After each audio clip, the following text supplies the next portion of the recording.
From Mothman and Nessie to the spirit that haunts your home, welcome to Bob After Dark, a podcast about legends, lore, and the supernatural. So turn your lights down and your volume up and enjoy your trip to the shadows.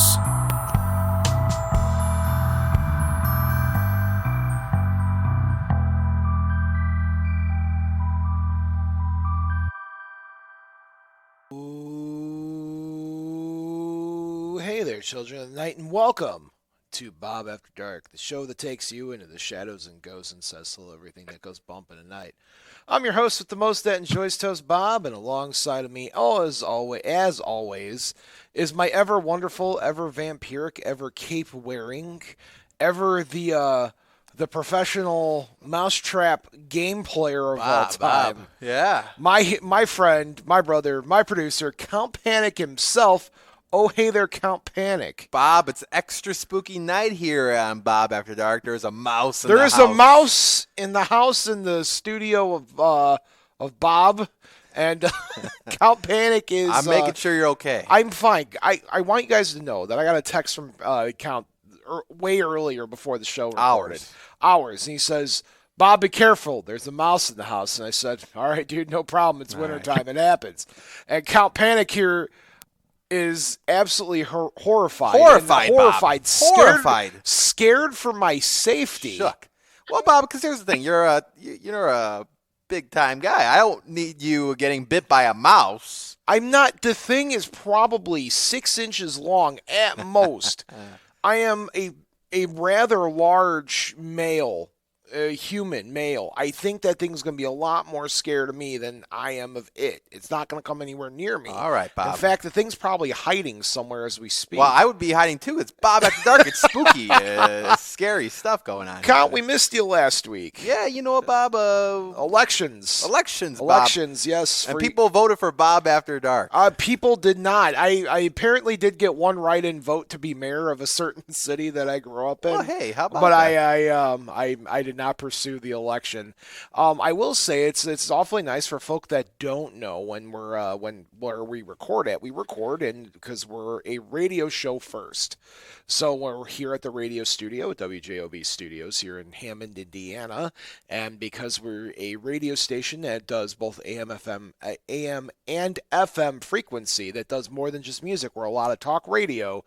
We are kind of obliged to go over election results, and the last time I checked, I don't think the powers that be want your paranormal radio host to be the person that yes, you can break the news to the folks who I am not the person. I'll be like, well, you see, guys, the ghost of FDR didn't come back. Teddy's gone. He's not coming back. None of them won. But again, you mentioned local radio here. Politics and sports, we shift around if need be, or we go stream on the video at Jed TV. But the point is, we are here. Bob After Dark, also a podcast you can find in all your wherever you listen. platforms. Most of our audience's podcast land, they know they can find us wherever you listen to podcast at. And speaking of podcast, Count Panic. Yeah. If this is your first time ever watching or listening to this particular one, we are your weekly-ish show where we talk about legends, lore, supernatural, things that go bump in the night, lights in the sky, weird cryptid stories, and of course, Count Panic. Yeah. Your favorite color Christmas light. Oh, I'm going to have to go with the red, Bob. I like a red light. I'm a fan of blue myself. Blue Christmas. Blue Christmas lights. I'll have a blue Christmas without you, Count Panic. Red reminds me of Rudolph's nose. And Rudolph is a cryptid. We talked about that last year. Yeah, remember, we were legit. Maybe we'll have another discussion about that this upcoming year. But Count, we have a really special guest on the horn. But before we get to him, because I'm going to have you introduce him. Sure.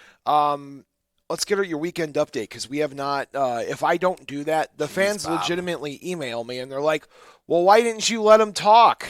Bobby, it's a rather nice weekend. Went to Vampires like to go out and about, and I went what'd you do? A nice, our mutual friend, wrestler extraordinaire, Mike Ramone.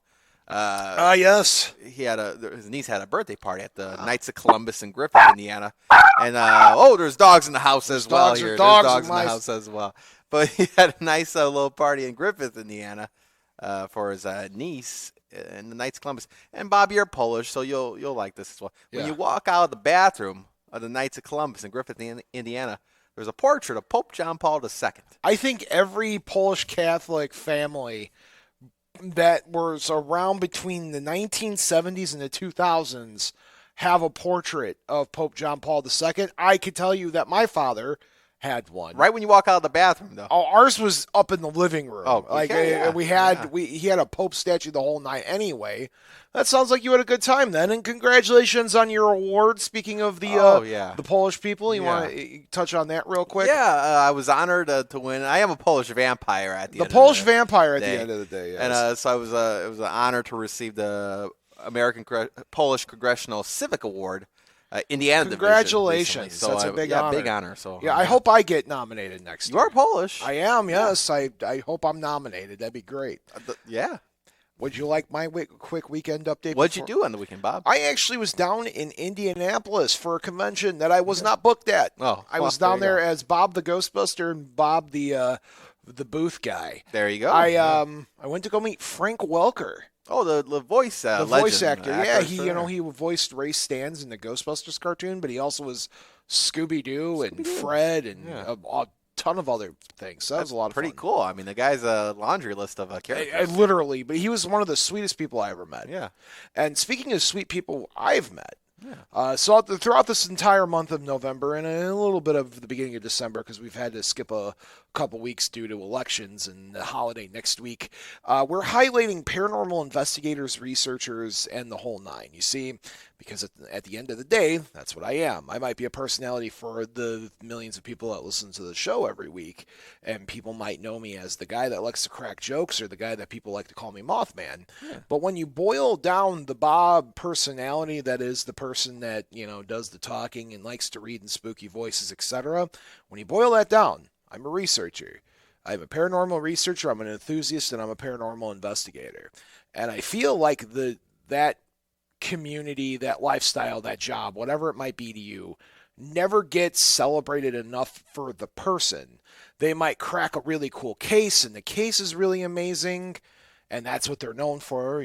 Bob Anderson was able to pull out this evidence from the WJOB building. Yeah. They're more excited about the evidence I pulled out of the WJOB building. They're not so much excited about Bob Anderson, the investigator. Yes. So we had Steve on our last episode, and that was an amazing episode, well received. Thank you, Steve.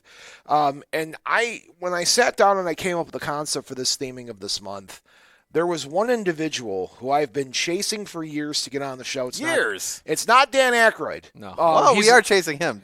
Soon. Yeah. I mark my words. But this other individual. And I'm going to preface this real quick because I'm going to let you do the introductions and we'll move on. And he's getting the entire subject of the show this week. This man's like a personal influence of mine, and I don't think he understands and realizes how much of an influence he is to me. Many, many years ago, I was booked as a guest on some guy named Tony Panic's radio show. Oh yeah. And I was sitting in this room as a Ghostbuster talking about I was listening to a local paranormal expert talk about ghost stuff, and I was just there to be a jerk and kind of play along. Like a Halloween special. It was a Halloween special, you are correct. And I keep in mind, I was a paranormal guy then, but I wasn't as much I didn't talk about it as much. No. It's not one of those things you just kind of go around and talk about unless you're in the know. It's a little bit more popular now. People get excited, but even 5-6 years ago, before the Travel Channel became nothing but paranormal shows, it's kind of a weird hobby to bring up or a weird interest of yours. It's I like ghost stories a lot. Yeah. But I sat in this room and I did a radio show with this individual, and the way he talked and the way he carried himself and the stories he told inspired me on a great level to pursue what I do. And it wasn't between him and Dr. Ben Vanderson.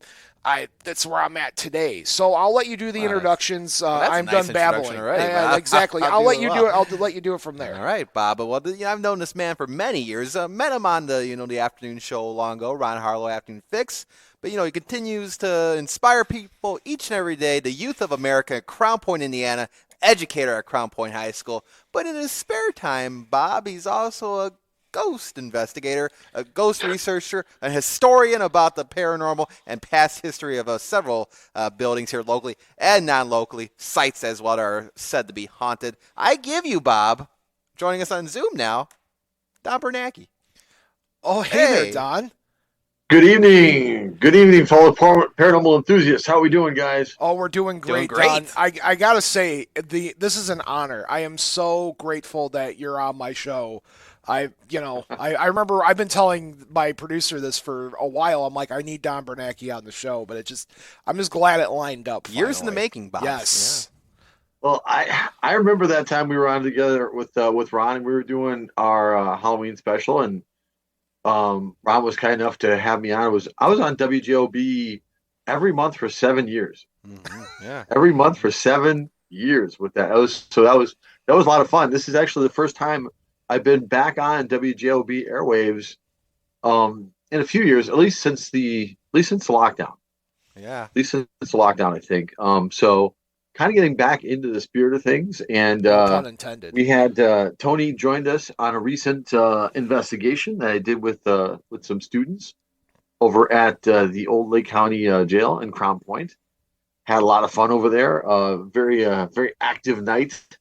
Yeah. As a matter of fact, Tony, just to let you know, we had brought a few students and a few teachers with us. One of the teachers there, her son, was on the hunt with us. And after our hunt, she reported to me that she was so scared, she went home, couldn't go to sleep, and had to go in her front room and watch Hallmark Christmas movies until dawn. And she came back to work. That's one way to get out of the spirit there, I guess. So I actually feel like she got her money's worth out of that. That was good. I apologized to her, but she said, "No, I'm coming next year." So that was really good. That was really good. I have enjoyed listening to your stuff, and I enjoyed our time together on the air, and then the fun we had a few years ago on a hunt together there. Yeah. And also that was quite a busy night there, wasn't it? Yes, it was. Once again, back at the Crown Point Jail, probably one of Northwest Indiana's most famous haunted locations, and I could use the word haunted in a non-ironic way. So we talk about absolutely. River Road and how that's more of a ha-ha haunted, but Crown Point Jail, legitimate spot. Yes, and that was a busy couple days for me because the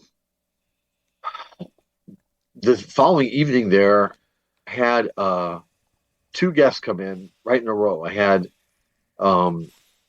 folks from the BBC come out and they interviewed me about the Chicago mob. And then we also had internationally acclaimed ghost hunter Chris Halton. Yeah. Who is he's a paranormal researcher, and he's also a retired homicide investigator from Liverpool. And so he came out there and hunted it, and we put that one actually ended up going up on Amazon. Which is pretty fun. He did a lot of historical research with that one too, called The Ghost of Dillinger, and that one actually ended up being one of the more popular videos of the last couple of years. So we were really happy that it showed up well for like the international audience.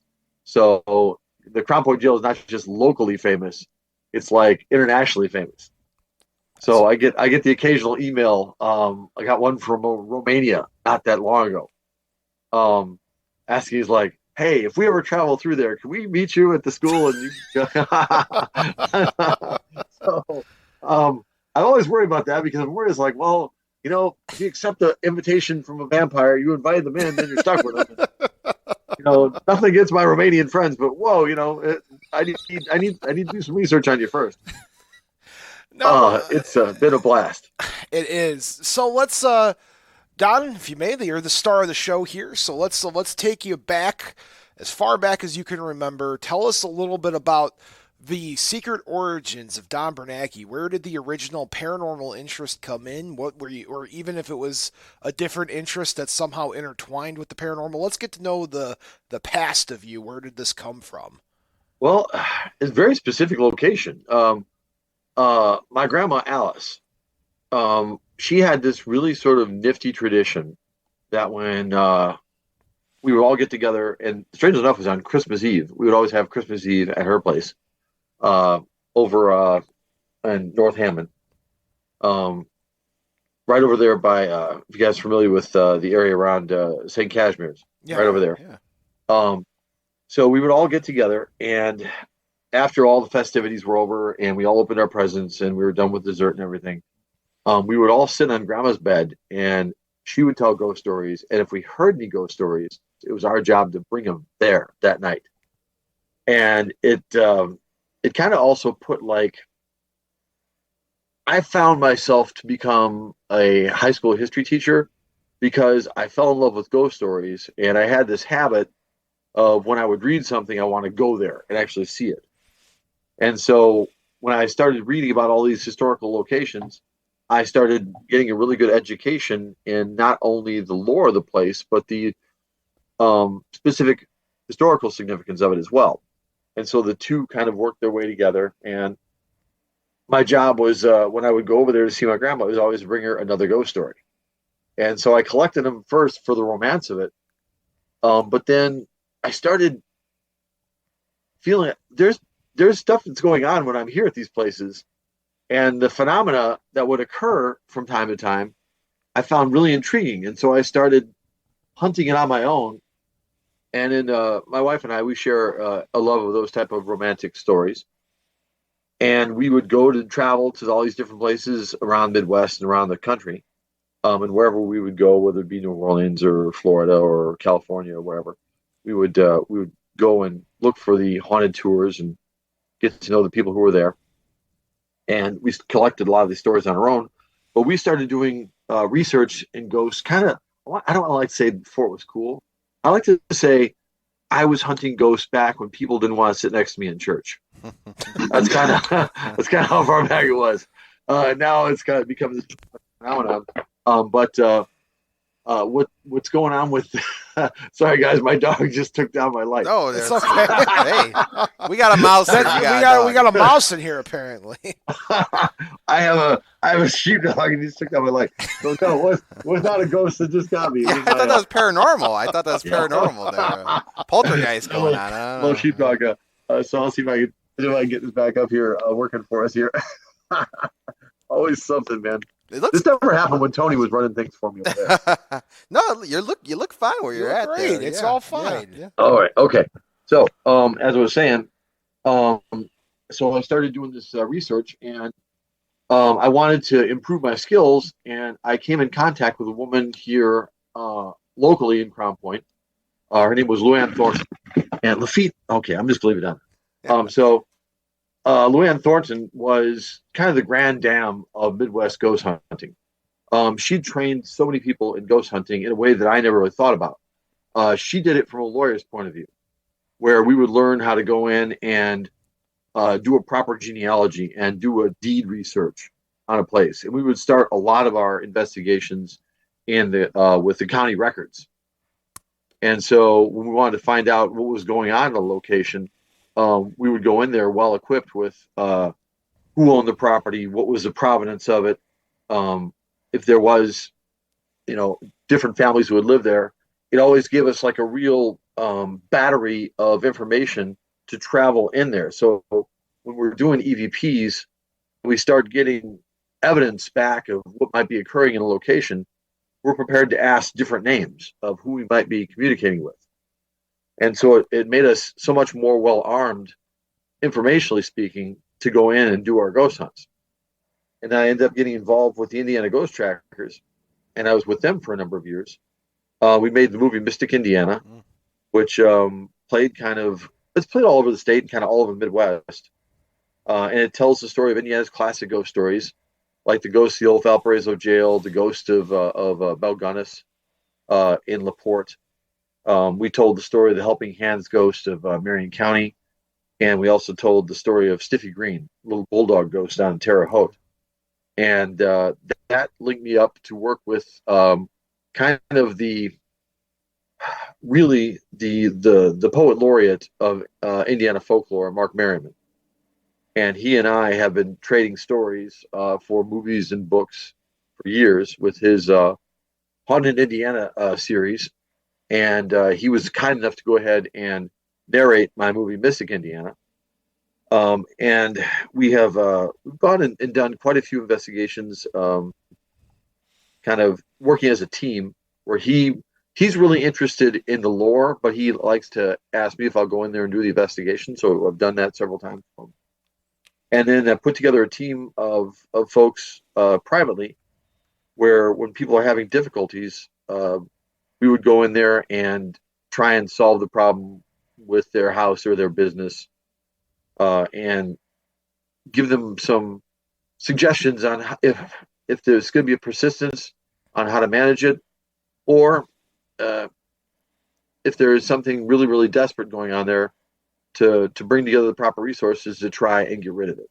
And some of those stories that we've come across are interesting. Some of them weren't hauntings at all. Some of them were strange and bizarre messages that involve people on both sides of the great divide of life and death. And some of them are scary as the devil. Others are just heartbreaking stories of love and remembrance. And that's the thing that keeps me coming back with this is, I kind of get to see the sum of these human lives. So as much as a lot of this genre appears to be a lot of people kind of jumping around in the dark and such like that, I like to kind of walk in there with a flashlight and a notebook, and I try and see myself as often as possible as someone who is at the service of the dead, as opposed to the other way around. And so, because I make my living from people who have passed on, telling their stories in the classroom, I kind of feel it, that when occasions happen that someone's stuck at the crossroads between worlds, if I can help them over, I like to. And I'm not a psychic. I'm just a historian. So I use the tools that are available to me, and I use technology to try and see if we're dealing with a real phenomenon. And when I put the pieces together, I'll write up a report and try and solve the puzzle with the people, the living and the dead. And that's kind of where I find myself. I haven't done a great deal of investigations, as I said, just recently with the pandemic, and also I've just had to finish up a master's in history, so that kind of kept me hopping. Yeah. And also I've finished a novel here recently, and I got my edits back from New York, and they want me to turn it into a trilogy. Oh, so congratulations! Yeah, so I'm not really making any more feature films at the moment. I kind of throw myself into writing here, and I'm going to see where that takes me for a bit.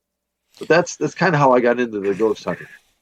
So I got to take you back. You're talking about sharing ghost stories with your grandmother. What was your favorite one that either you remember hearing, or the one that made your grandmother the most excited that you were able to share with her? Some of the ones that I found early on, which is kind of interesting because you brought up Rita Road. Yeah. And one of the things I discovered is the nature of the hitchhiking ghost goes back centuries. And I found for her an ancient story of a very similar ghost. I would probably say a bit closer to what we've now, the modern tale of Resurrection Mary over there on Archer Road, at Resurrection Cemetery. But it was back during the time of the Roman Empire, and there was this woman who was coming back from a festival, and on her way she had, like a lot of us, gotten a little bit overserved, and she had become enchanted by what we will-o'-the-wisp, and she walked too deep into the woods, and she was bitten by a serpent, and she tried to find someone to take her to try and help for that, and she was begging people to pull over on the side of the road, but they saw her and she was looking ghastly, and they just rode by in their carriages. And so she would be seen begging on the side of the road, asking for a ride over and over and over. And this idea of the hitchhiking ghost going back nearly 2,000 years as something that has been a part of the tapestry of human folklore makes me feel interested that wow, this is a real archetype. This is a genuine archetype. And is this something that is just part of folklore, or is this a potential trap that people can fall into if they had to lose their life in unfamiliar surroundings? And is that something that will leave a spirit ill at rest? And so there was a question I kind of pursued. And the thing that kind of always fascinated me is the persistence of the Resurrection Mary ghost. The ghost over there is famous for going right across the street over to Chuck's Melody Lounge and waiting to dance with people. Even though originally Mary was over there at what was originally known as the O'Henry Ballroom, later known as the Willowbrook. And by the way, the folks of the Willowbrook Ballroom were so kind to us over the years. I took field trips with kids over there for about 15 years. I would do ghost tours of the South Side, and we would go over there, and they would the family over there was so kind. They would let us go in and hunt the whole place, and they would show us security tape of strange things that they discovered, and they would let us in the areas there where the bands got dressed and everything, and that had so much history because it was like Louis Armstrong and Dean Martin and Frank Sinatra and Count Basie and all the people who came through there to play at the O'Henry and later the Willowbrook. Unfortunately, I think you guys might have seen it. It burned down. Yeah. Yeah, back in 2017, which was really they're rebuilding it. That's the good news. But the place is so full of all that history. But I always kind of wondered, should it have been my cause to go out there and see if I could actually find Resurrection Mary and see if maybe I could help her move to the other side. Yeah, I think that's a most thing that a lot of paranormal folk in and around the south side of Chicago here have done. I couldn't tell you the amount of times I've just driven up and down Archer at night just seeing if I could pick up something, and I've never done it. But I've interviewed folk who've said that she's appeared in their cars, and I guess the legend goes that for Mary specific, it's either you're not supposed to be looking for her, or she appears to a lot of women, which, I'm neither or one of those things. I'm looking for her, and I'm not a woman, so maybe she don't want nothing to do with me, I guess. Well, I haven't found her myself, but I've told her story a number of times. But the folks over there at Chet's Melody Lounge, they still will leave a Bloody Mary out there for her every Sunday at the end of the night. Yeah. Yep. And by the way, that Bloody Mary they make there, whoa. That is, I think they might have saw me coming because they might have put a little extra oomph in it. I thought I was going to blow the top of my cranium off. Holy mackerel! You'll see something after that Bloody Mary. I don't know if it'd be a ghost or not, but well, Don, I mean, you bring up a great point too of like you just going on investigations, and some people are in it for the jump scares, right, Bob? Yes, and, absolutely. They just want to go in there and they want to be spooked by something. But you, kind of in somewhat a way, try to grow a relationship with these spirits and help them out here. Not too many people do that, I believe. They're all in it for the spooks and the scares, but you're actually going in there and being mindful of the situation. Well, I was one of the things that I realized is when I learn these stories, very often these stories are of extraordinary strength or tragedy or success or longing. And when you discover that, it brings you in touch with the humanity of the people who are there. And when you do service to a story, I feel like it gives more texture to the fabric of the stories I share with people when they ask me to sit down and tell a story. And I think that's sort of what you owe them in many cases, because sometimes these things manifest and they take you years to puzzle over. Sometimes you can fix it right away. We had a case in Highland. Tony, the Godfather, Tom Biancardi, good, my right hand man. He and my team, we were out there, and we were asked to come and help an individual who believed he was being plagued by a sleep hag. If you guys should I explain to the audience what a sleep hag is? Yes, please. All right. The idea is that there are certain spirits that will try and drain you of your energy at night while you sleep, and they will sit on your chest. And people very often wake up as though their life is being drawn out of them. They're gasping and clutching at their chest for the tightness that they feel. And so we went over there to take a look at this man's house and kind of see what's happening. And one of the things we do is we have sort of a little habit where some of our group members will interview the person, and other group members will go ahead and look around the house. And one of the first places we check sometimes is medicine cabinet to see if the people there have a decent grip on reality as it is. And sometimes people, they may hear, voices or something like that, and they may be on medication for that. We just want to know. So we just kind of take a gander there. But no, there was nothing like that in this gentleman's medicine cabinet. And he's telling us the story, and he's really earnest. And I look at the fella, and he looks like someone who's living a troubled existence. His eyes are, very baggy. He's always constantly kind of hunched when he's talking to you, and he's got a little bit of anxiety always hanging in his eyes. One, I think, is just the thing that, when you call a group of investigators over, you're always probably asking yourself, am I crazy? Is this a dumb thing that I've done? If I just brought other crazy people into my house now, what have I done here? And so, you're bringing strangers in to try and help you with a problem. And so we're going through there and listening to everything he said, and we're there for hours, and we're getting nothing. I mean, the meters are flat, and we can't find anything. But the guy's like really, really vehemently trying to explain to us that this is happening.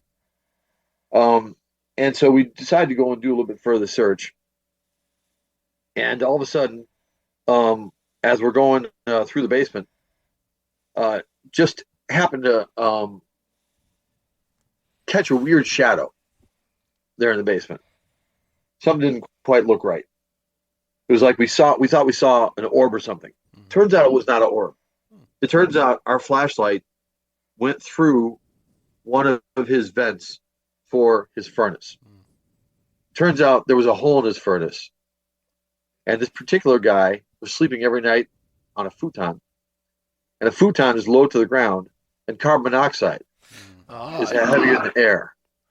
And so we went and we ran over to Ace real quick. We picked up a carbon monoxide detector, turned it on, and it went went red. Just went totally red. What this guy was having was oxygen deprivation each night. And so when you dream, portions of your brain that are very, very often responsible for scripting your dreams are not located in your speech centers. So they have to speak to you in symbols. And so this guy's brain is trying to tell him, you're suffocating. You're suffocating. And so it gave him this image of this creature choking him to death. And so when we patched his furnace, well, he has a specialist out there. Patched his furnace, everything better. No goes. Guys, folks, this is a very important lesson to be learned. That paranormal investigators don't only deal with, ghosts and goblins and cryptids, etc. We're also low-key contractors. A little bit, yeah. Yeah, finding exposed wires, leaky pipes, in your case, a CO2 leak. So we double as contractors as well. That was.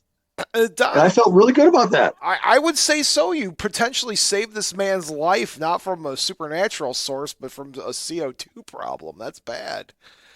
Yes, and I kind of feel like that. It sort of reinforces the method, because if you walk in there with, an assumption that you're going to find a ghost, you're kind of going to force yourself to find a ghost, and you'll force the evidence to fit. But if you just walk in there with the expectation, like, I'm going to let this place teach me what it's all about, you leave yourself open to those sort of lessons, and that's where I feel like I grow. That's a good place to be and a good way to grow. Don, there are two stories that I've heard you tell, at least to me, or what I've heard you say over the radio when I did the show with you all those years back. And there are two stories that stuck out with me from when you told me, and every time I do an investigation, I always think back to the two stories you've told me. And I was hoping I can get you to tell me these on the show. Okay. One of which deals with a Native American spirit, and one of which is a time looped voice. That's all I'm going to say. So I was hoping you'd be able to tell me the stories behind both of those to my audience, because I think they're really going to get a kick out of it. All right. Well, I mentioned Luann Thornton, Yeah. who was really sort of my mentor in this process. And she owned a house that was on the border between Crown Point and Cedar Lake. And this house had been sold and resold and resold and resold. And then when you look at the deed search on this, people would hang out there for about 3 years, and that was about as much as people could take. And a lot of them would just leave the place and let it fall into receivership for the bank. And so Luann was there, and she, it's almost like the property found the only person who could ever really handle this place. And so she lived there, and she immediately just came to understand that there was a lot of activity on this property.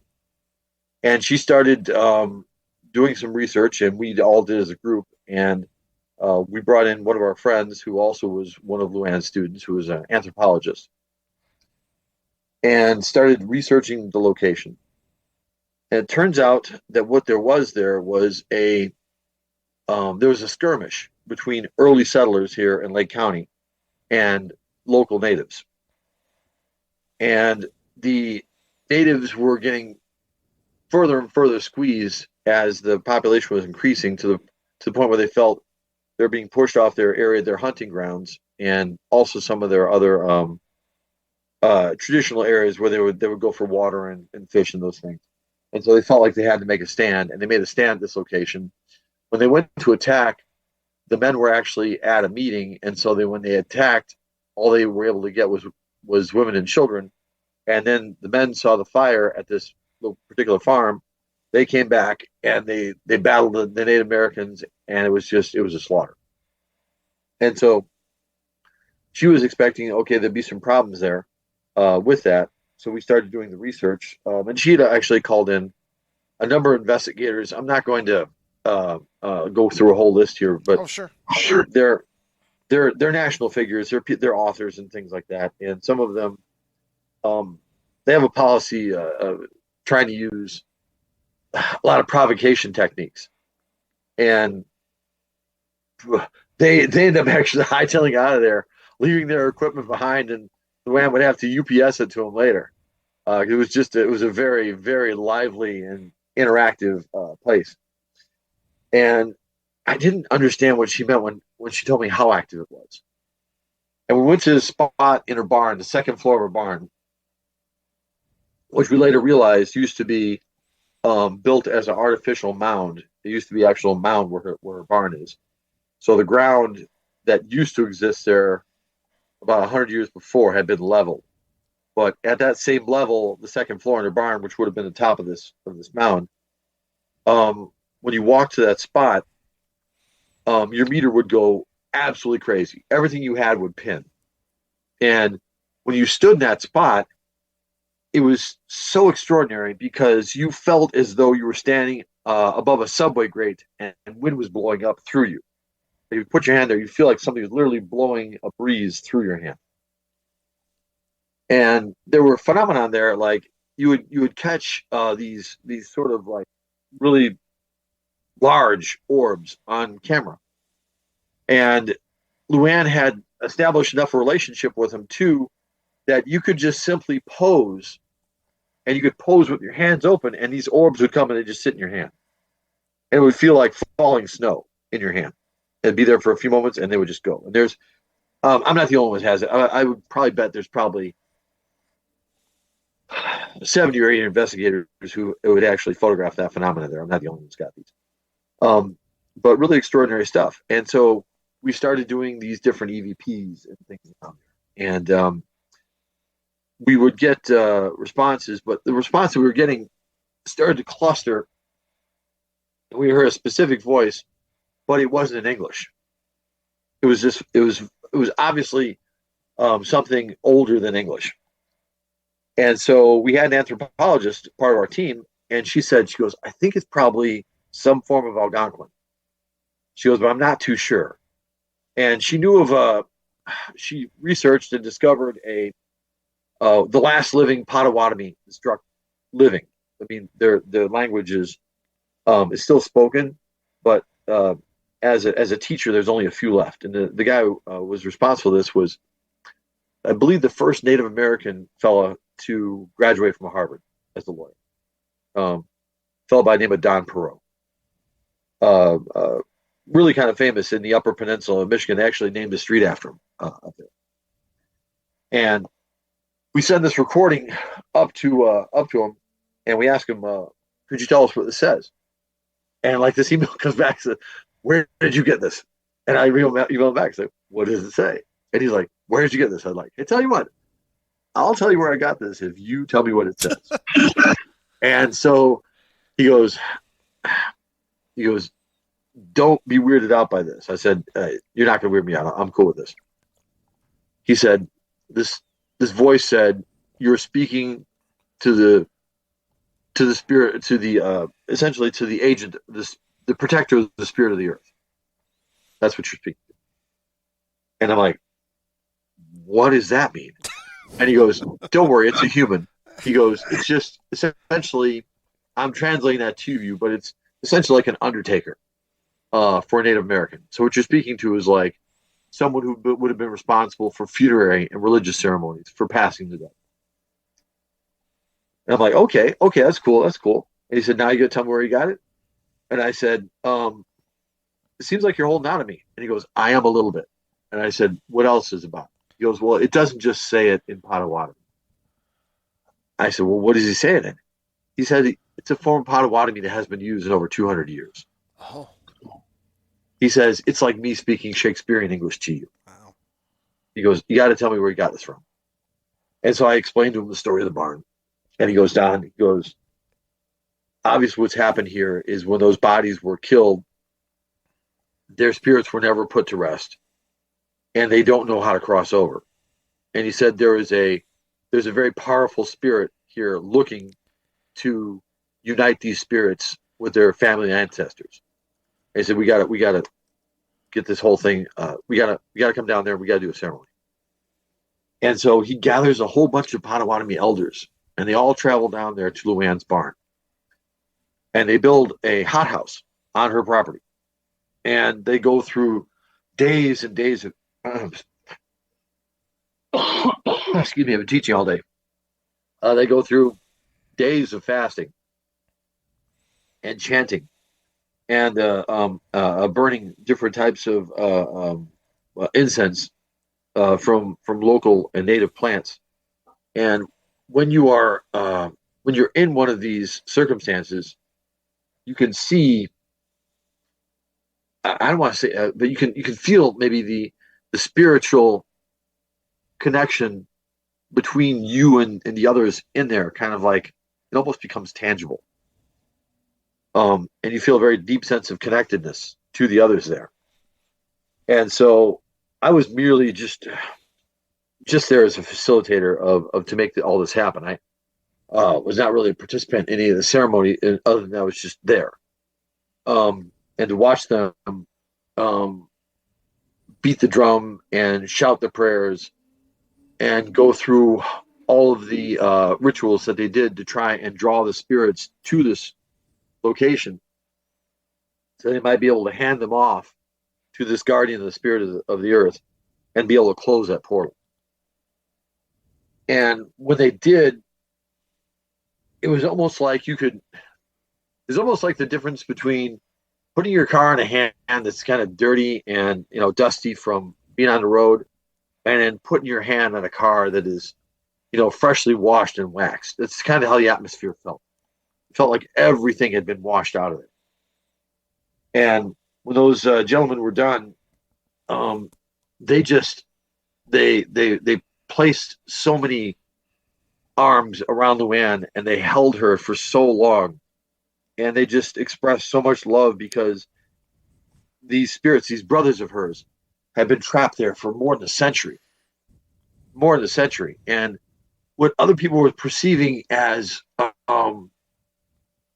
violence or evil was merely spirits who were still stuck in their death state, of pain and um, confusion and suffering, the worry that they had failed in battle, and now that their families were alone and vulnerable and trapped between this life on this world and the afterlife, where they easily probably could have found their ancestors who had long since passed, be with them and to be nurtured by their love. But to be able to bring that back and to see how these folks felt that, at least in this instance, they were able to heal a wound on the land. And for me, that was like such a beautiful thing to witness, and to also witness the power of someone like Luann to have something that had scared so many other like hard-boiled investigators. And she had just taken this in such stride, because Luann was the type of person who just rescued others. She's the reason why the Lake County Animal Shelter is a non-kill facility. She rescued dogs, cats, injured birds, horses, you name it, even injured humans. She would take them in, and regularly she even took in a couple of my students who had found themselves homeless, and gave them a place to live, and she would let them work in a barn and earn their keep and stuff until they got back on their feet for college. But that's just the type of person she was. And it was because of her that land was healed. It's almost like that land called out and found her. And then she called out to us, and we were able to find these people from the far-flung areas of the empire of the old Algonquins. And we were finally able to bring that to justice. I feel like when you do that, the whole reason for getting involved in this, it gives you a sense of fulfillment and reward. Well, for that sure. Was part of it. Well, Bob, I don't think you were on the show when Luann was on with us, but Luann's been on WJB before as well, and greatly missed, of course. But the story she would tell, Donna, just about what you're talking about right now, just the experiences on that place. Nobody else seemed to handle it. Luann knew just how to what to do. I don't know. Most people would be the first day they would run out screaming, Bob. But, sure. It's Luann, a special person indeed. Well, it's Bob. You've probably been doing this long enough, where you know that for the most part, things don't really reach out and ever touch you, and things don't really express, any kind of great deal of power. So if something is going to go ahead and feel like hit somebody with enough force to like knock them up over a fence, there's something going on there. Yeah. And if you just instantly think that, oh my God, this place is evil, then you're going to perceive it evil, and you may, if you treat someone like they're evil, they may express themselves to you as evil. They may be angry at you. But if you take a step back and you're like, why did that happen? What on earth do we do to cause that sort of reaction? And then you do the hard work of the historical research and back there, and you might be able to find what we have here is really, really desperate and confused souls. And, I also always want to tell people is like, when you ask them to let you know, can you give us a sign that you're here? And then they do it, and you run around screaming. They're like, why am I going to do anything else for you? You asked me to do this, and you run around screaming. I feel like an idiot now. I shouldn't have done that. And so a lot of times the phenomenon will shut off. So you always have to be the observer, and not project yourself onto the scene as much as possible. I mean, sometimes I'm not going to argue. It's like sometimes this stuff like scares me poopless. like, why did I come here? What am I doing? I may never make it out of here. But you try and stay in that very sort of I don't want to use medical. I'll say the clinical observer, and see what presents itself. And then you find yourself in a place where you don't just walk out of there with a scare and a thrill. You actually walk out of there very often with wisdom. Yeah. And I always feel like that's worth it. Now, Don, before I make you tell me the other story, I just want to let you know, I travel from literally coast to coast doing my investigations, and I speak at a lot of conferences these days. And I hear a lot of people tell me their stories, and I've experienced a lot of nonsense myself that I can't explain that's remarkable. But your story has stuck with me this entire time about the native spirit. That I will go on a limb and say that's probably the most prolific and probably the most touching story about a spiritual connection that I've ever heard.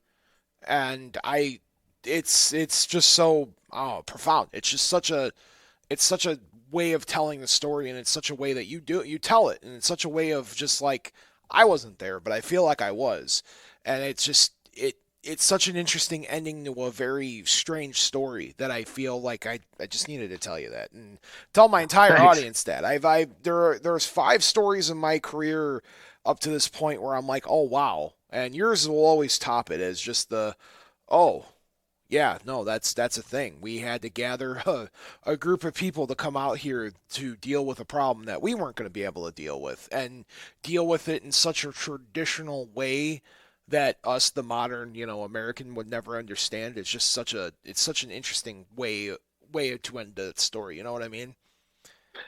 I've always wondered, when I what I wonder is like I'm not. I try and be open to see things, through my senses. I've never been someone who has the ability to go ahead and hear or see things along those lines. And so when people who do, I try and take them at their word for it. But that place was one of the closest I ever got to experiencing something through my senses like that. Most of what I get through my instruments. Yeah. I get through my meters. I get through, through IR feedback, or we get through the EVPs, or we get through photographs or EMF meters, or any of those things. It's kind of the way I draw my information in from most. But that was the closest I ever came to. And once again, the evidence is always subjective when it comes to you personally. But I feel like something heavy was happening there. Like I almost felt it like subdermal, That's where it was. Yeah. Now, the other story I wanted you to tell isn't necessarily a ghost story as it is just a very strange, high strangeness case. And I was hoping you could tell me the story about the time warped voice. I don't want to spoil anything because this is also a very interesting case, a Don Bernacky case. The time warp. Well, would you mind if I shared one other one with you? Oh, please! I got time as long as you're willing to stay awake. Because I've got it's coming up on the holidays. Yes. And I have a story it's kind of a long. Once again, I'm not gonna throw something scary at the audience. You can throw it. These people are used to it. The man-eating gourd panic. The man-eating gourd story. Like it's a bit of a Christmas story. Sure. All right, so every so often we're asked to come out and help out with things that are residential. Sometimes we're asked to do things that are commercial. And we're asked to come out and help this person, was a real estate agent who had found an apartment for a student up near what was it, up north, near Loyola Medical Center, going to the teaching college up there for doctors. And so we ended up going up there. It was really, really cold December, very cold December. And it was one of those stories where I thought for sure that somebody might be trying to test us, like maybe put together kind of a fun house and see if they could trick some ghost hunters into something. And I thought for sure that's what this was. So I like the hairs of my neck are like, okay, this is my whiskers are twitching. I think something's up with this, just because of the nature of the story. They told me that this person who's now living in this apartment is having a weird circumstance where whenever they're sitting in their apartment, the stereo would turn on, the dial on the stereo would digitally roll up, and it would stop when it got to a Karen Carpenter song. It would just roll right to a Karen Carpenter song. And I'm like, wow, that is some seriously good weed they were smoking. That is they didn't waste. They went out. They traveled to get the good stuff. Because I didn't believe it for a second. And so, all right, I put the team together. We're getting close to the holidays, so it's kind of hard to fit in our schedule. But we put the team together. We headed out there. And so, like, how am I going to figure out if this is real or if this guy just has a setup? You know, because I mean, you can do a lot of things with equipment, just make it dance however you want. You know, I've made enough movies where I know how to make the world look the way I want it to look. And so I'm like, okay, how can I figure out this is not the case? Well, what we decided to do was while we were doing our hunt, we drew straws to kind of see which of us is going to have to sit out in the cold car and wait on the radio, and then we have to wait and see if a Karen Carpenter song comes on. But fortunately, it's Christmas, so they're kind of all over the place. And the person, if it comes on in the apartment, we'll have them turn it on in the car and see if it's actually on out there too. And so we're going through and we're doing our stuff up there. And the owner of the place was describing what was happening, and he said that was one of the phenomena that was occurring there. But he was also seeing this figure who would stand right in the transept of the hallway between two bedrooms, a bathroom, and the way out to the dining room, living room. And he would wake up at night and he would see this figure just standing there, staring at him, and he would shake and stuff in his bed. He'd say, I can't handle it.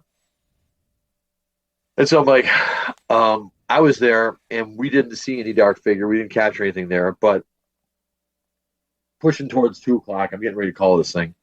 And all of a sudden, pow. Stereo kicks on, bzzzt, right over. And here we are. Karen Carpenter comes and she's singing the Christmas song. And I'm like, good trick. So I call down to the car, tell him what station it's on, pops it on. Sure enough, yep, Karen Carpenter's on the air. So I'm like, okay, all right, fine. This is a weird expression. So we noted that everything down. We wrote his whole story down. And I'm like, okay, now I gotta dive in and do some research here. So I said, when did you move in? He just recently moved in. And so I asked if I could speak to the people who just moved away. And the landlord says, well, that's private information. I said, well, you called me, you know? So like, okay, tell me who was here last. Let me talk to him. And it was this very, very devout Jewish couple. And they didn't want to speak at all. They just said they just wish whoever is there the best and that they probably want to find someplace else to live. And so I'm like, okay, well, who else rented this before these people? And he said, well, we just bought the property, so I don't know who actually was there before. I said, okay, who'd you buy the property from? So now we got to chase this down. And we found out that the apartment was sold. And so I asked them, and I told them what's going on. And they don't want to talk to you when you tell them who you are and what you're doing, because they think that you're going to destroy their reputation in business. And so I finally was able to go ahead and tell the guy, hey, listen, just tell me what's going on. I'm not going to tell you I got this. I gotta get prep. I'm a history teacher. You know, I'm not looking to make a great deal of money off this. I'm doing this for free. And so he gets in there and he says, okay, this is what happened. He goes, the apartment was sold because the last patron who was there had killed himself. And I'm like, what? And he's like, yeah. He's like, he killed himself. And he was renting it out with another guy. And so I said, is the other roommate? Is the roommate still alive? And so I had the information on it. And so I was able to go ahead and contact the roommate. And we ended up discovering that there was a young man there who traveled in here from Utah to study at Loyola. And he was originally coming out to study medicine. But as it was, he discovered two things about himself. One, that he was more into theater than he was into medicine. And two, he discovered that he was gay.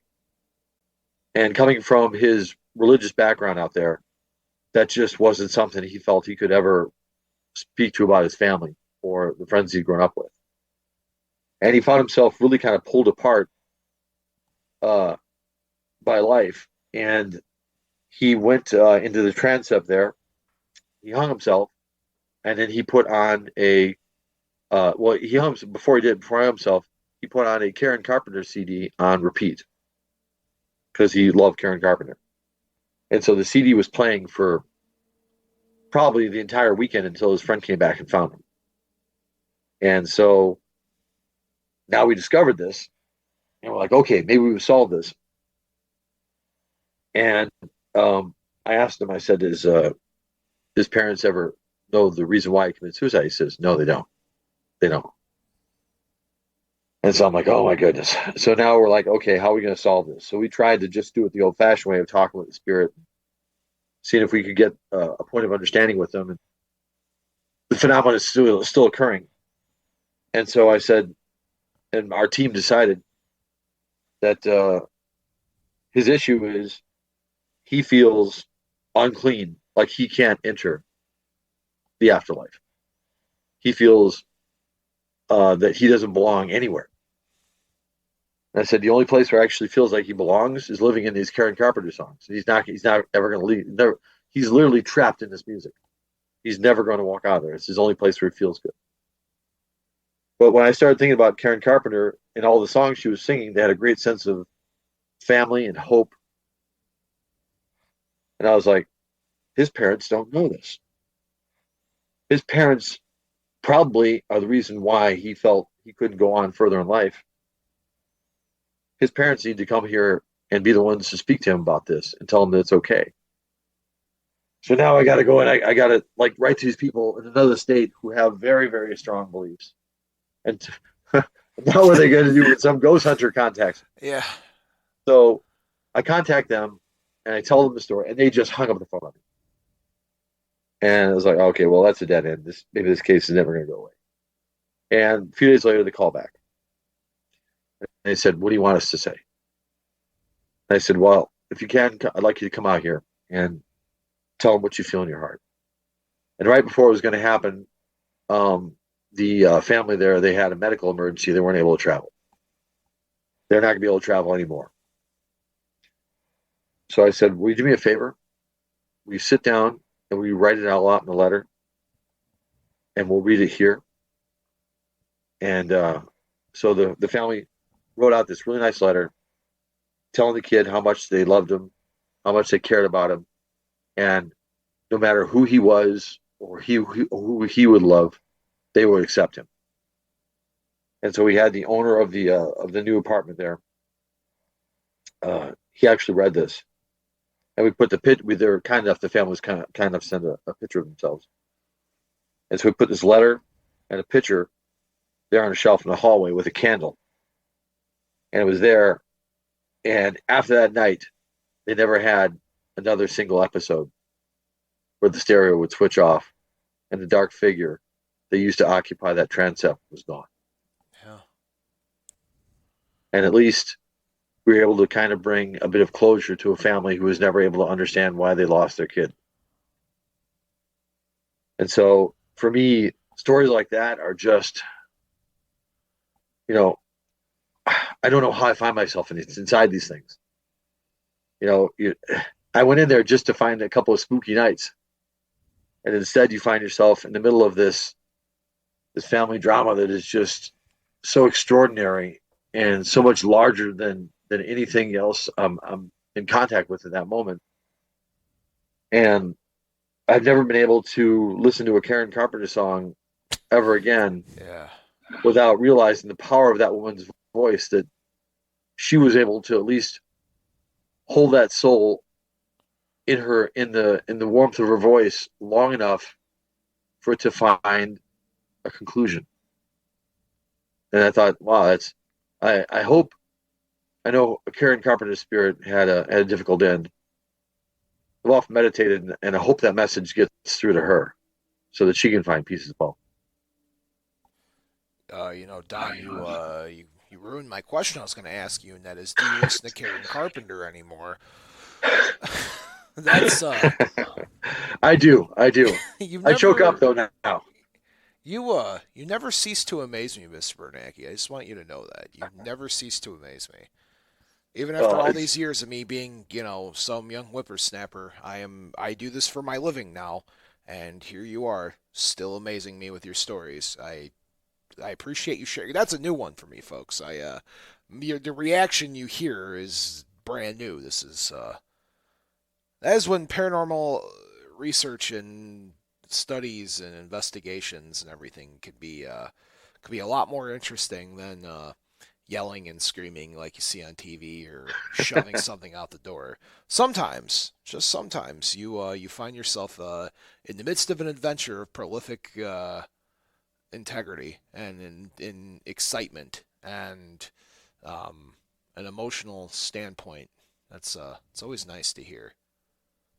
Yeah. Not every ghost story has to be about bites and scratches and assault and me screaming at something across the room. Sometimes you find grandma's baking, and sometimes you can bring closure to some family on both sides of the veil. It's very impressive, Don.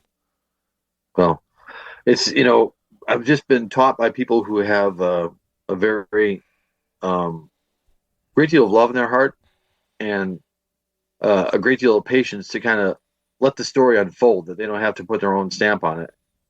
And like when you just sort of let it come to you, I feel like that some of the greatest adventures I've ever bumped into have been there. So sometimes a lot of hard work, because and it's a lot of risk, because when you're talking to people and trying to get them to like believe that this stuff is going on, they there's a lot of incredulity that comes your way. But if you keep at it long enough, eventually I think people kind of realize that you're in this for the right reasons and the earnestness of it, and that regardless of whether these people believe in ghosts or not, they can see that you believe in it. And so just sometimes out of human kindness, they'll open up to you and be like, okay, well, it seems like there's something here to the story, and I'll write it out with you. And through that kindness, you can actually everyone can come out of there a little bit larger than they went in. And even people who may not be believers in this may come to at least realize that divine spark that lights us all has no real edges in time or space. And that because that's the case, it allows for some fantastic circumstances to manifest in an otherwise strictly material world. I gotta point this out too as well. Don, much like Pete Rice and Griffith, and getting the youth involved with the paranormal too, next generation of folks that will continue on legacies such as Don Bernacky and whatnot. Yeah. When you take these annual trips to the Crown Point jail cell, you have a select number of students. How does that process go down? Do you realize, well, this person would be perfect for going on this a ghost? I mean, do they come to you like saying, I put it out there to the kids. I just put it out there to the kids, and I feel bad. Like, well, Tony, back in 2015, I got hit by a drunk driver, and when you blend that together with my cerebral palsy, it's restricting my mobility a great deal now. And I used to be able to take these big, huge, long, 8-hour trips that we would do on a whole Saturday, and I would do ghost tours of Chicago. We have 3 different tours we'd run. One of the south side, one of downtown, and one on the north side. And the folks who owned all those locations were so kind to us because, in many cases, they'd ask me to go there and explain their hauntings in the first place and just see if it was real. But then they would open it up to my kids, where a lot of the tours that you'd go on, you just kind of drive by and it would tell you a story. These people actually let us go in there and hunt it with our equipment. Yeah. And so I found that was a great way to provide a really kind of secret candy-coated history lesson for the kids. Because my goal was always to get them to be kind of lifelong learners and to be interested in their environment wherever they find themselves, to kind of sink their teeth into the land and get a real good taste of what had happened there. And ghost stories are great great vehicle for sort of injecting that virus of curiosity into somebody. And so I would just leave it open to whatever kids want to come out. And unfortunately, you could only take about 35 kids per trip. So the tours would sell out kind of quick. Whenever I'd put those things on sale, it would be like I was releasing an iPhone. You know, all those kids lined up along there to come on out. And I will tell you, if you guys don't mind, do you have time for one more story? Yes, please. Okay. Widow McCleary's is a fantastic place that used to exist right there behind Thornton Quarry. It's now a distillery for whiskey over there. And it was owned by just this wonderful, old, salty tunnel rat from Vietnam by the name of Mo. Great guy. Absolutely full of 10,000 stories whenever you sit down and talk to him. And there were a lot of bikers at that bar. The cool thing about that bar was it used to be Al Capone's artesian well for his brewery. And so that was where they drew their water for Al Capone's beer. And there's a well down there. And for people who decided that they didn't want really to buy beer from Capone, he would grab them off the street and throw them into that well. And there were ledges in there where they could sit around there for about a week or two without light or food and maybe have a different decision about whether or not they wanted to buy Al's beer. And so the place is notoriously haunted because some people never came up by that well ever again. And Mo was kind enough to invite us out there to do an investigation because he had regularly seen all sorts of spirits there at his bar. And he was always telling me, he goes, is this a bunch of garbage, or am I losing my marbles, or what's going on? So I did an investigation, and we got some really good results out of there. We got when I would do my speaking tours, like go and do my presentations at Barnes and Noble and stuff like that, or like the how it is when you go give you a PowerPoint, you're showing all the pictures you found. We got like full on human apparition size veils of smoke down there. And the really cool part is not only do we catch the picture of the apparitions sort of manifesting right out of the ground, but we got a great reaction picture of the kid who was standing next to it when it came out of the ground. And so like the two pictures together always get a nice laugh out of the audience. But one of the scariest things that ever happened had nothing to do with a ghost hunt. I had told so many ghost stories to all the bikers who were there, and some of those guys are on one side of the law, some of those guys are on another side of the law, if you know what I'm saying. Sure. But they all love ghost stories. And so even no matter how much leather and studded metal you're wearing on your jacket, when somebody's telling a ghost story, you're 6 years old again. So it's like these guys would circle around, I would tell the ghost stories, and we'd just have, drinks and stuff like that, and then they'd go back to whatever kind of leg-breaking profession they were in. So anyway, we come there on the ghost tour, driving our big yellow school bus, and all of a sudden there are 300 motorcycle gang members in the parking lot. Wow. And they have completely blocked off all traffic, and behind us is coming at least another 70 or 80 bikes behind the bus. And so we are in this pool of leather guys, and they are just leaning on the accelerators, like, bah, bah, bah, bah, bah, bah, bah, bah, bah. The whole earth is shaking. And it turned out one of the leaders of one of the local gangs had passed away. So they were having a biker funeral. And I'm like, oh my gosh, what am I going to do? What am I going to do? And I'm like, okay, the door's right there. I tell all the kids, like, okay, kids, we're all going to hold hands. We're going to go through this line of people, and we're going to go in that building, and we're going to wait till this is over, and we'll be fine. And so all the kids are like, they're holding on, they're white knuckling, holding on to each other. And it's so loud. The whole, like, you feel like the universe is all one big tailpipe. Just rah, rah, rah, rah, rah, rah. And you can see the fear of the kids. They didn't want to leave the bus at all. And all of a sudden we get through there, and the crowd opens up, and there's a fellow there who has, do you remember the QAnon shaman? Yeah. Yes. This guy, he's wearing a hat very similar to that, except for he has what appear to be two human skulls on each shoulder. He comes out of the crowd, and he's got this great big, huge, like weapon-style cane. It's just raising up. He's got a great big skull on it. And he comes out of the crowd, and he points it at us. And the kid's like, ah! And he just comes out of there, and I can see underneath all the face paint, it's my buddy. And he grabs me, lifts me up, and like squeezes all the goo out of me. He's like, oh, Don, I'm so glad you came. Bikers started hugging my students, and they're like, "Oh no, hey, how you doing?" And then they all get together and they go back in there, and we get back inside and down by the well. One of the kids comes up and he puts his hand and he goes, "Mr. Bernacky, you're really complex."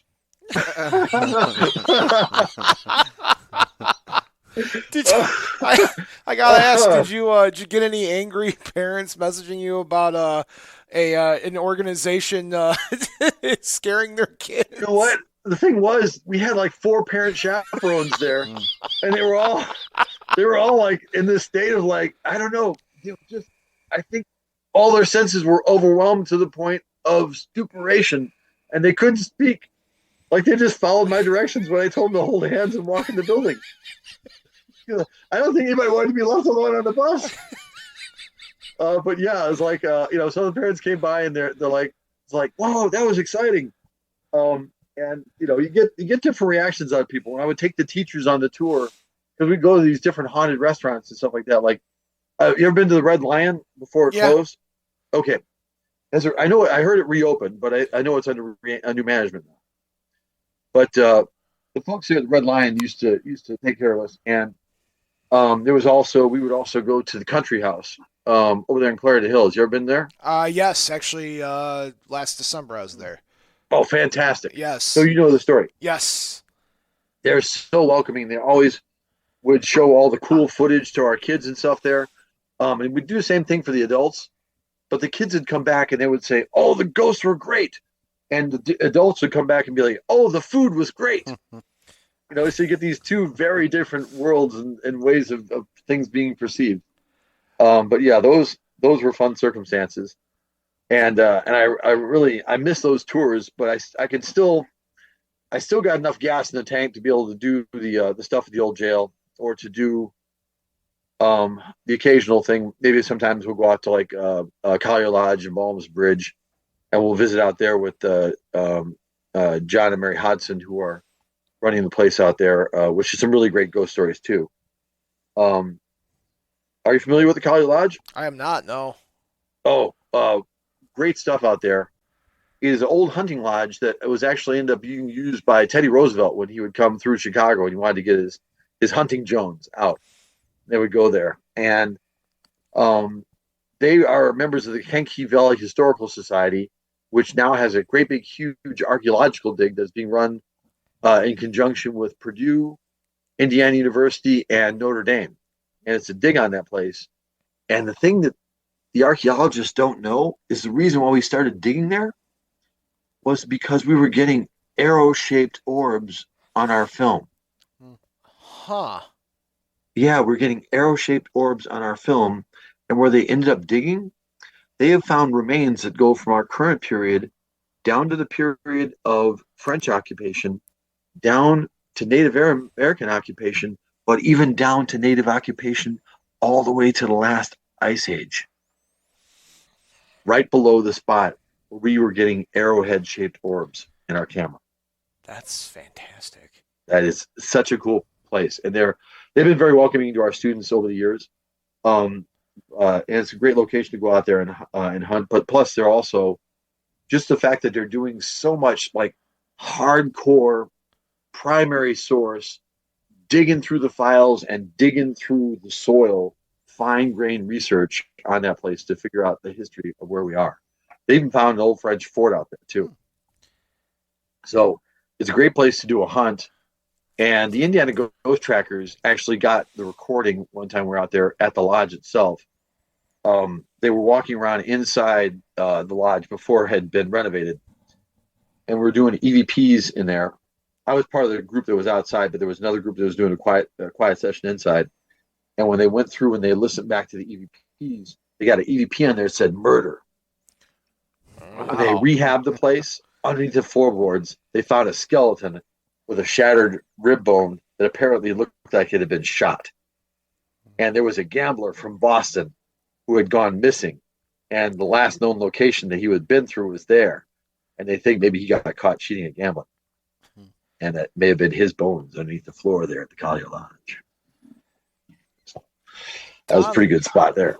Don, that's a good story. Yeah, worth a trip out there. I would say so. But let's write that one down. I gotta write it down. Bob. Yeah, we'll make a trip there. See if we can pick up Teddy's voice. I wouldn't want to mess with Teddy in the afterlife. Probably not. No, Teddy would. I'm just. I should scratch that. I'll find the gambler, not Teddy. I'll leave him alone. He'd make us dig another canal.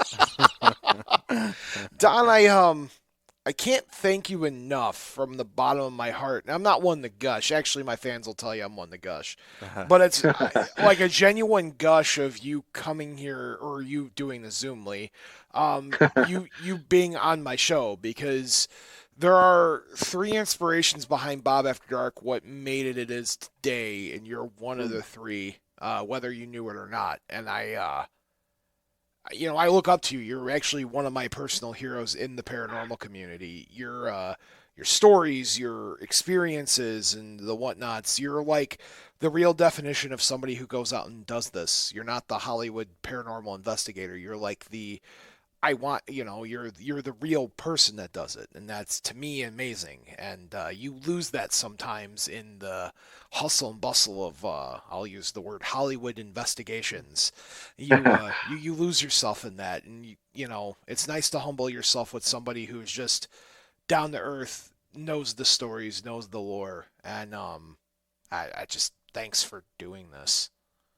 Well, I'm very proud that you took inspiration from the the fun that I've had with this over the years, and actually built it into such really kind of a region treasure here.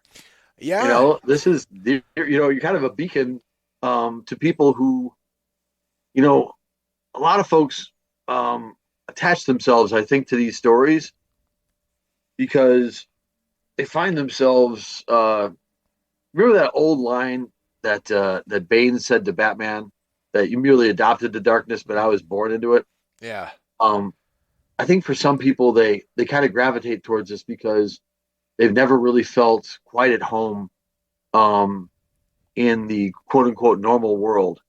And the world of shadow and wonder has always been more of a welcoming home for them. And folks like you who are able to find these stories and bring them to them, you give them nourishment that is needed, not found in other corners of their life. And because you do it with such earnestness and love, that you're going out there and you've always got your BS meter clicking. I can hear that when I'm listening. Yeah. And that you try and make sure that you're bringing a genuine experience to your listeners. They appreciate that. And because if you found some inspiration in the stories I've told and you've given that to others, then I feel that I have passed on the lessons that my mentor, Luann Thornton, instilled in me, and that the flame will continue to burn from one to another. And I'm sure that through your efforts, there is someone else out there who's learning, things that go bump in the night may not always be as scary as you think, and may need as much love as any of us. And I think the fact that you're so dedicated to this and you're willing to put in the miles, the fact that if our souls have been entwined on that, then that was time very, very well spent, and I'm very grateful that our paths crossed. Yeah. Thanks for the tears there, Don. Jeez. Count. You want me to bring it home, Bob? Let's bring it home. Yeah, I'll bring it home. Yeah, well, hey, it started years ago when I was filling in for Ron, and look at where we're at right now. Yeah. Finally on Bob After Dark. Yeah, this was nice. A long time in the making, and yes. I can't thank you enough. Well, we have hopefully we have another opportunity. Might give you a call. Might have a little fun spot for us to go roll around and when the weather gets a little cooler here, and we want to do a little indoor ghost hunt, I'll give you a call. That'd be my honor. All right, fellas. I usually make my guests say something prolific before I let them go, but you've done it. You're good.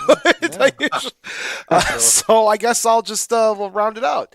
Folks, thank you for watching and listening to another episode of Bob After Dark. To my mom, I just want to wish you sweet dreams. Dad, wherever you are in the universe, I hope you're happy, comfortable, and proud of me. And to Tiff, no matter where you are in this physical world, I hope you have the sweetest dreams of them all. Good night, everybody. Remember, the two most important rules of Bob After Dark are: not all who wander are lost, and as above, so below. Until next time.